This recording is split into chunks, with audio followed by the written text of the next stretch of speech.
Amigos y hermanos, gracias por regalarnos con vuestra presencia y por acompañarnos en este trabajo de vigilia. Ustedes han sido invitados por expresa voluntad de nuestra logia para compartir la información que se ha mantenido oculta durante casi 2000 años y que recién hoy, a través de libros, películas, documentales e impresos, va siendo develada gradualmente. Vuestra elección responde a nuestra firme convicción de que vuestros corazones están dispuestos adecuadamente y que vuestra despierta conciencia otorgará a nuestra ceremonia tradicional el valor que le corresponde, apreciando la importancia de la información que les habremos de compartir. Esta valiosa e inédita información les permitirá conocer de manera directa nuestro trabajo como masones gnósticos, crísticos. Nuestra orden, muchos en el mundo anhelarían que fuera extinguida, y que por gracia y voluntad del Padre y del Vástago, o Verbo, el Nous o Espíritu Santo, seguimos en pie con sus auspicios, y la protección de nuestra Dama, de nuestro Patriarca Juan Evangelista, de los maestros exaltados Sananda, San Germán, nuestro reformador, Cagliostro, Luis Clos de San Martín y Ucamau. Presten atención, amigos. Podrán iniciarse en la elucidación de los misterios de la crucifixión y de la resurrección del Maestro de Maestros, a través del diálogo histórico y simbólico de sus discípulos más cercanos. Precisamente después de que el Opus Magnus, llamado por nuestra tradición como el misterio de Betania, fue explicitada por Juan en su epopeya o Apocalipsis. Los masones gnósticos nos reconocemos por obras de amor y de servicio, tanto para los hermanos como para el prójimo en general.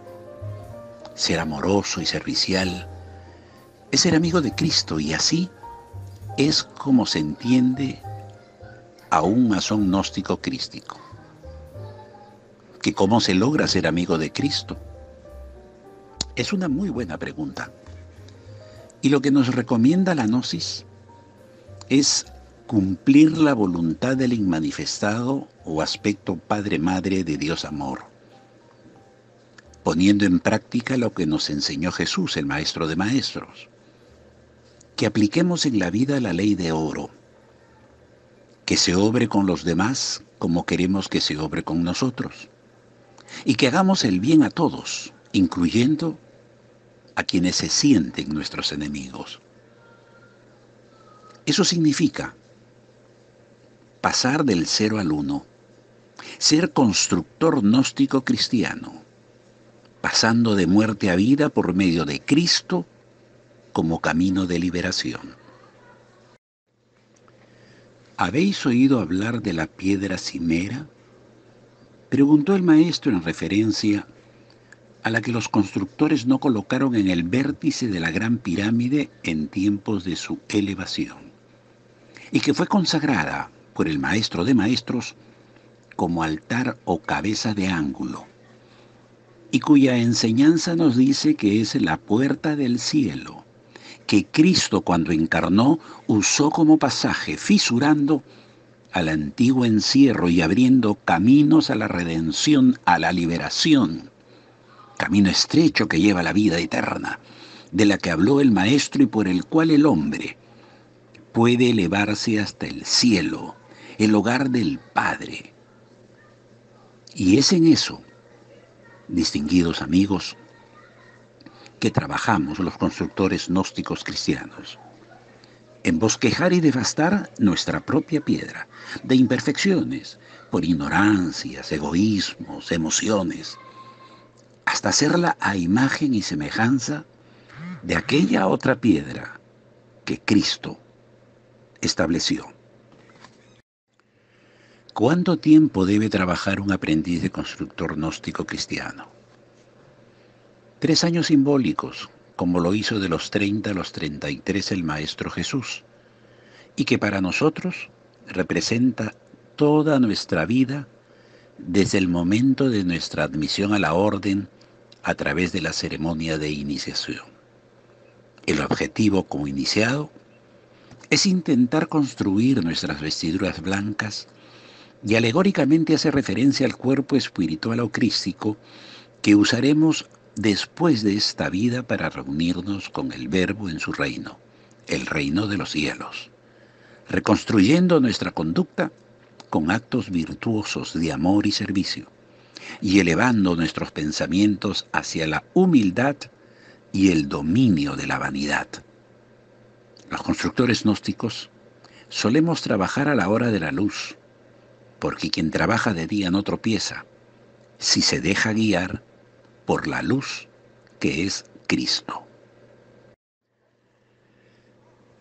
Hermanos y amigos, seguro de estar debidamente a cubierto de la indiscreción de los Pilatos, Judas y Caifases, que ni acechen ni perturben nuestros trabajos, pongámonos de pie para invocar la presencia del Espíritu de verdad, Espíritu que emana de lo inmanifestado y vibra armónico en lo manifestado.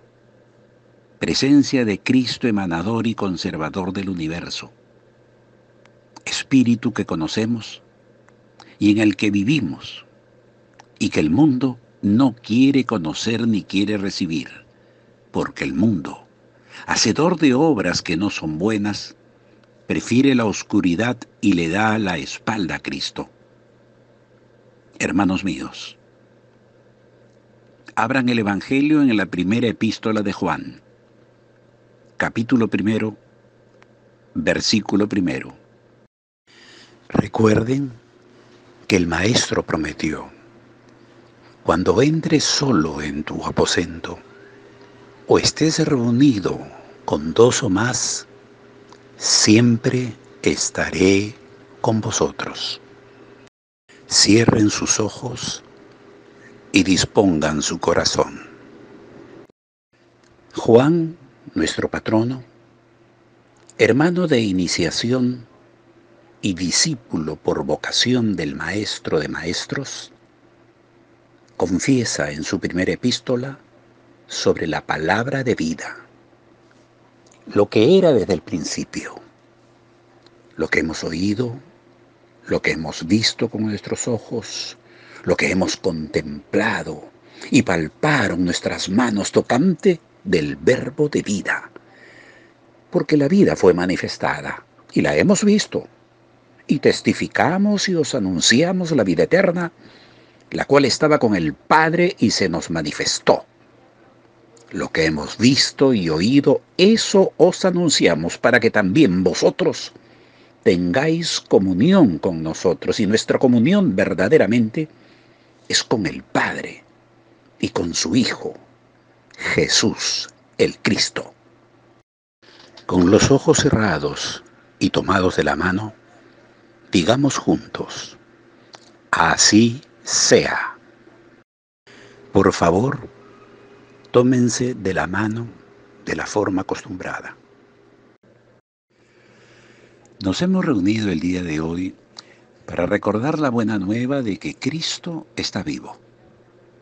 En una fecha similar a hoy, cuando los hombres, también como hoy, despreciaban la luz y el mundo sucumbía en la penumbra, nuestra hermana María, la preferida del Señor, fue elegida por Él para ser la portadora del Evangelio de la luz. Muy de mañana, un día después de la Pascua, y cuando aún estaba oscuro, fue al sepulcro en busca de su Señor y Maestro, que había sido levantado para la gloria de Dios. Cuando llegó, encontró la piedra removida y el cuerpo de Jesús no estaba. Después que Juan confirmó el hecho, se quedó llorando sola y a la puerta del sepulcro. Mujer, ¿por qué lloras? Alguien preguntó: ¿a quién buscas? Alzó la vista y pensando que le hablaba a un hortelano, dijo: ¿Sabes dónde está el cuerpo de mi Señor? Si tú lo has llevado, dímelo y yo lo recogeré. María. Llamó una voz y pudo reconocerla. Era su Señor. Se incorporó con alegría para abrazarlo y él le dijo con amor: Anda, ve y dile a los hermanos que todo está cumplido y que pronto los veré. Así fue como volvió a ver a su Señor. María, si tú conocías bien al Maestro, ¿cómo no lo reconociste confundiéndolo con un hortelano? María contestó: Hermano Tomás, yo sabía que mi Señor me hablaría, pero no lo esperaba cambiado. Él tenía cortado el cabello, rasurada la barba. La primera vez que me habló, en verdad yo estaba emocionalmente distraída y por ello no reparé en el verbo. Mas cuando me llamó por mi nombre, tomé conciencia y volví a despertar. Después de esto, Tomás afirmó: Yo puedo dar fe que el Evangelio o buena nueva de María es verdad, porque yo vi y sentí las señales del cuerpo del Maestro. ¿Dudaste en algún momento, Tomás? Alguien le preguntó y aquel respondió: Yo jamás dudé. El Maestro dijo: Destruid este templo y en 3 días lo levantaré. Pocos pueden entender que después de la muerte viene la vida, el renacer, el resucitar. Muchos piensan que la muerte es el final. Pocos saben que la mal llamada muerte es el comienzo de la vida espiritual plena y libre de ataduras o defectos. Renacer es volver a comenzar, pero de una manera nueva y distinta. Renace quien deja la inconsciencia emocional y despierta para el uso de su divino privilegio de sentir e intuir. Renace también quien decide de manera libre y voluntaria emprender el camino de su autorrealización, el opus magnum o regeneración. El Maestro supo que el Verbo, vástago o Hijo, tenía que encarnar y que su trabajo personal era ayudar a que se cumpla ese propósito. Jesús jamás renunció a su entrega. Como hombre tuvo momentos de debilidad, pero al final asumió su compromiso y se hizo la voluntad del emanador que lo envió, su Padre. Por eso yo, Tomás, que soy parte de este misterio, tengo la autoridad para comprobar si quien se presenta como el Maestro es en verdad el Ecce Homo. Entonces, no dudé, solo indagué. El Maestro enseñó con parábolas porque hay quienes viendo no ven y oyendo ni oyen ni entienden. Porque no a todos les está permitido conocer los misterios del reino de los cielos. Y la única razón es porque no lo quieren conocer, porque sus obras no son buenas. El Maestro fue muy claro en señalar que solo quien conoce la verdad será libre, libre de cometer error o de transgredir la ley, porque pecado es transgresión a la ley. Jesús no pecó porque no transgredió la ley. Él vino a proclamar la única ley de Dios, la ley del amor. Ley que no aceptan los que viven con odio, los que adoran a la sombra del desierto, a la divinidad de venganza o a la de los ejércitos. Por eso los rabinos, fariseos y saduceos conspiraron para asesinar al Maestro. Había que acallar la voz de quien quería despertar conciencia del amor para sustituir el odio y de la verdad para reemplazar a la mentira. El Maestro se los dijo: ¡Ay de vosotros, fariseos hipócritas, que han perdido la llave de la ciencia! No pueden entrar en el reino ni dejan entrar a los que quieren hacerlo. Los sacerdotes acusaron a Jesús porque les había señalado sus excesos y errores. El maestro sustituyó el bautizo judío por la unción crística. Eliminó el descanso sabático. Develó la oración del Padre Nuestro en reemplazo de las insulsas letanías fariseas. Optó por la selección de discípulos y enseñó una nueva moral fraterna, amorosa y servicial, que asegurara la paz entre los humanos, y recusó a las clerecías oficiales. Ni Anás, ni Caifás, ni el Sanedrín pudieron condenarlo de transgredir la ley de sus profetas. En efecto, hermanos y amigos, los sacerdotes no podían condenar ni ajusticiar a Jesús, como fue el plan de la conspiración judía, porque el maestro de maestros no fue judío y no tenían autoridad sobre él.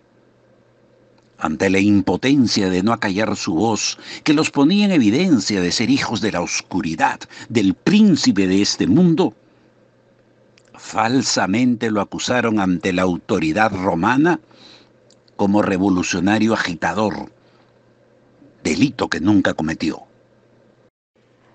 Fue por ello que Pilato no encontró falta en el maestro, porque no siendo judío, no podía ser líder de los revolucionarios independentistas hebreos, tales como los sionistas, los nazarenos, los esenios, sicarios o celotes.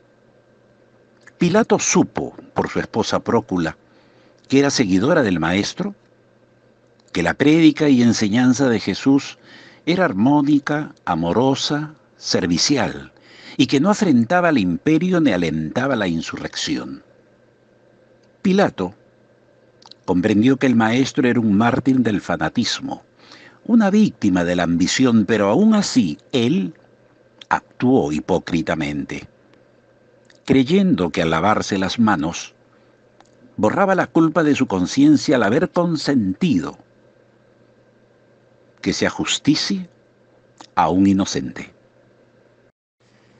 El Evangelio de Pilato, que por conveniencia la ortodoxia lo denomina también apócrifo, señala que al amanecer de un día como hoy, Cristo se le apareció en sueños tanto a él como a Prócula su mujer. Cuando los sacerdotes regresaron para pedir el cuerpo de Jesús e impedir la creación de una leyenda de posible resurrección, la autoridad romana le dijo: yo sé que Cristo está vivo. Lo he visto en sueños. Me mostró la ciudad de Jerusalén, toda iluminada con el brillo de su cuerpo, con la sola excepción de vuestra oscura sinagoga. Márchense. No quiero saber más de ustedes. Es por eso que resulta falso y de toda falsedad aseverar, como lo hacen, que sus restos han sido hallados y que reposan en un osario en Jerusalén, precisamente en la ciudad donde el maestro profetizó que no se va a adorar al Padre. El Sagrado Corán de los mahometanos dice que Jesús no fue crucificado y que los que aseguran que sí ocurrió no saben lo que dicen, no tienen pruebas, solo conjeturas. Los creyentes en el Dios castigador y vengativo de la Torá o Antiguo Testamento niegan que el Maestro resucitó para ocultar su error de haberlo confundido con el Mesías liberador que esperaban los celotes. Al fracasar los planes independentistas, Judas el sicario, por el arte de la gematría judía o interpolación de letras sin modificar el valor numérico de la palabra, se convierte a Judas Iscario o Iscariote, ocultando ser parte de la conjura del Sanedrín para asesinar al maestro de maestros. Las tinieblas no pueden prevalecer sobre la luz, porque la luz es verdad y las tinieblas mentira, engaño, hipocresía. Aunque el plan para asesinar al maestro fue desarrollado sagazmente por todos los implicados, los hijos del oscuro no midieron en su odiosa ceguera que en esa oportunidad la lucha no era solo contra un maestro, sino contra el propio Dios amor manifestado. El maestro enseñó sobre la necesidad de despertar, del tomar conciencia, del ir en pos de Él porque Él es la luz, la verdad, la gnosis. Pero ¿qué de la fe de los que creen? ¿No fue por fe que resucitó el hijo del oficial de Cafarnaúm? Aquel oficial estuvo en Jerusalén y vio las señales que hizo Jesús. El oficial sabía que solo el maestro podía salvar a su hijo. Por eso Jesús le dice, si no vieras señales y prodigios no vendrías. Ve, tu hijo vive. La fe ciega y sin conocimiento solo es buena si es perfeccionada con obras justas. Si un hermano o hermana está en necesidad y alguno de nosotros le dice, ve con paz, caliéntate y sáciate, pero no le damos las cosas que le son necesarias, ¿cómo podrá aprovechar de nuestras buenas intenciones? La fe sin conocimiento es una fe sin obras, es muerta, y por nadie es aprovechada, y a nadie redime. El Verbo se hizo carne por hecho, no por fe. Cuando no se conoce a Dios se necesita de la fe, porque se ha perdido el recurso de Dios, el recuerdo de Dios, se ha perdido la palabra, se ha perdido la gnosis. El Espíritu es el pensamiento de Dios que Él creó semejante a sí mismo. El término mente se utiliza para representar el principio activo del Espíritu, el cual le suministra a la mente su energía creadora, y cuando el término va con mayúscula, se refiere a la mente de Dios o a la mente de Cristo. Este mundo es un estado ilusorio, y el concepto de mente individual parece tener sentido, y por eso, en un curso de milagros, se describe a la mente como si consistiera de dos partes, el espíritu y el ego. El espíritu es la parte que aún se mantiene en contacto con Dios a través del Espíritu Santo, quien, aunque mora en esa parte, también ve la otra. La otra parte de la mente es completamente ilusoria y solo teje ilusiones. La mentalidad recta escucha al Espíritu Santo, perdona al mundo y en su lugar ve el mundo real a través de la visión de Cristo. La mentalidad errada, la mayoría, escucha al ego y teje ilusiones. Percibe el pecado, justifica la ira y considera que la culpabilidad, la enfermedad y la muerte son reales. Cristo armonizó el equilibrio y restableció el orden que se había perdido por la ambición de algunos, la codicia y la hipocresía de otros y la ignorancia de muchos. En la historia del origen de ese desorden, el Antiguo Testamento cuenta que en el paraíso hubo quien prohibió al hombre que comiera del árbol del bien y del mal. Le mintió desde el principio. Luego, confundió las lenguas en la Torre de Babel, se enseñoreaba con el miedo y la ignorancia de los muchos y se proclamó como el príncipe de este mundo.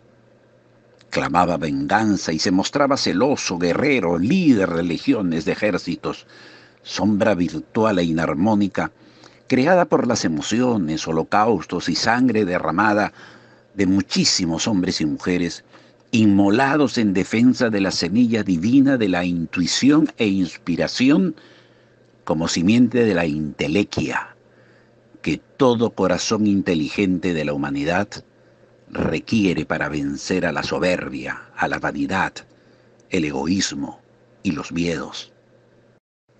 Los enemigos de la luz creyeron que eliminando la forma desaparecerían la esencia.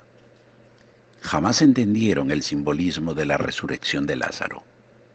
No comprendieron que nadie subió al cielo, sino que hubo quien descendió del cielo, el Verbo manifestado. El Padre a nadie juzga. Todo el juicio como medida le ha sido dado al Hijo, y el Hijo vino a juzgar y juzgó. Y se juzgó a aquel que engañaba a los pobres de espíritu y a los débiles de razón. Así, el príncipe de este mundo, el oscuro, fue expulsado del planeta. Hermanos, amigos, ha llegado el momento del encendido de la luz interior. Por favor, pongámonos de pie. Ahora el hermano encargado encenderá la luz y lo hará en silencio para que todos podamos escuchar la siguiente invocación. Que la luz de Cristo, el Verbo que se manifestó para corregir la ambición del que se proclamó príncipe de este mundo, ilumine nuestra razón. Que la luz de la verdad, de la ley de oro, la ley del servicio y la beneficencia, guíe nuestros pasos. Que el amor de Dios, regalo nuestro de cada día, sea luz y ejemplo para liberarnos del yugo de nuestras emociones y apegos. Todos digamos, así sea. Ahora pueden sentarse. Gracias. El nombre de Jesús es el nombre de uno que siendo hombre vio la luz de Cristo en todos sus hermanos y recordó a Dios. Al identificarse con Cristo dejó de ser un hombre y se volvió uno con Dios. El hombre era una ilusión, pues parecía ser un separado que caminaba por su cuenta, dentro de un cuerpo que aparentemente mantenía su ser separado de su ser, como hacían todas las ilusiones. Jesús sigue siendo un salvador porque vio lo falso y no lo aceptó como verdad. Cristo necesitó su forma para poder presentarse ante los hombres y salvarlos de sus ilusiones. En su completa identificación con el Cristo, Jesús se convirtió en lo que todos vosotros podéis llegar a ser, el perfecto Hijo de Dios. Mostró el camino para que lo siguieran. Él nos conduce de regreso a Dios porque vio el camino ante sí y lo siguió. Jesús hizo una clara distinción, todavía velada para ti, entre lo falso y lo verdadero. Te ofreció una demostración palpable de que es imposible matar al Hijo de Dios y que el pecado, la maldad, la malicia, no pueden de modo alguno alterar la realidad. Eso no lo olvides. El maestro dijo, de cierto os digo, Moisés no les dio el maná venido del cielo. Solo el Padre puede dar el pan verdadero que baja del cielo, pan de Dios, pan que da vida al mundo. También dijo en el último día de la fiesta, en pie y voz alzada, si alguno tiene sed, venga a mí y beba. El que cree en mí, de su interior correrán ríos de agua viva. Esto dijo del Espíritu que habrían de recibir los que creyesen en Él. Hermanos, llegó la hora de la cena de San Juan. Si estás solo, toma y come el pan. Y si estás acompañado, repártelo diciendo, hermano, toma y come y da de comer a quien tenga hambre de vida eterna. Si estás acompañado, detén el video y continúa cuando todos hayan comido. Si estás solo, continúa. Igual que con el pan, si estás acompañado, detén el video hasta que todos hayan bebido. Si estás solo, continúa. Luego, haces lo propio con el vino, diciendo, hermano, toma y bebe, y dar de beber a quien tenga sed de amor.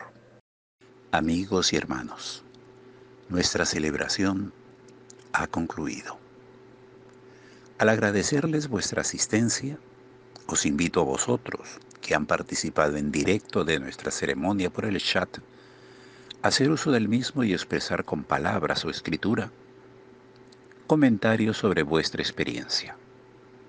Gracias por su deferencia. Que la paz del Maestro de Maestros los acompañe y que la bendición de nuestra Dama, el Nous o Espíritu Santo, esté con vosotros, ahora y siempre.